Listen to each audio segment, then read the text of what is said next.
ಏನಿದು? ಜ್ಯೂಸು. ನನಗ್ ಬೇಡ. ಊಟನೂ ಮಾಡಿಲ್ಲ, ಅಟ್ಲೀಸ್ಟ್ ಜ್ಯೂಸ್ ಆದ್ರೂ ಕುಡಿ. ಡಿವೋರ್ಸ್ ಪೇಪರ್ಗೆ ಸೈನ್ ಹಾಕ್ತೀರಾ? ನನಗೆ ಕೋಪ ಬರ್ಸ್ಬೇಡ ಸೀಮಂತಿ, ಸುಮ್ಮನೆ ಕುಡಿ. ನನಗ್ ಬೇಡ ಅಂತ ಹೇಳಿದೆ ತಾನೆ. ನೀನ್ ಹೀಗೆ ಹಠ ಹಿಡಿದ್ರೆ ನಿನ್ ಹೆಲ್ತ್ಗೆ ತೊಂದರೆ ಆಗತ್ತೆ. ಆಗ್ಲಿ ಬಿಡಿ, ಮೋಸಗಾರ ಗಂಡನ ಜೊತೆ ಬದುಕೋದಕ್ಕಿಂತ ಸಾಯೋದೇ ವಾಸಿ.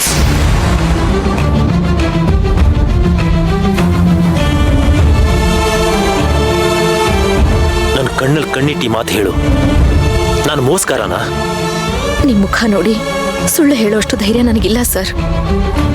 ನಿನ್ನ ಬಿಟ್ಟು ಬೇರೆ ಹೆಣ್ಣಿನ ಬಗ್ಗೆ ನಾನು ಕನಸಲ್ಲೂ ಯೋಚನೆ ಮಾಡಲ್ಲ ಸೇವಂತಿ, ಮಾಡೋದೂ ಇಲ್ಲ. ನೀನೇ ನನ್ನ ಜೀವ, ನೀನೇ ನನ್ನ ಶಕ್ತಿ, ನೀನೇ ನನ್ನ ಬದುಕು. ನೀನಿಲ್ಲ ಅಂದ್ರೆ ನಾನು ಜೀವಂತ ಶವ ಆಗ್ಬಿಡ್ತೀನಿ.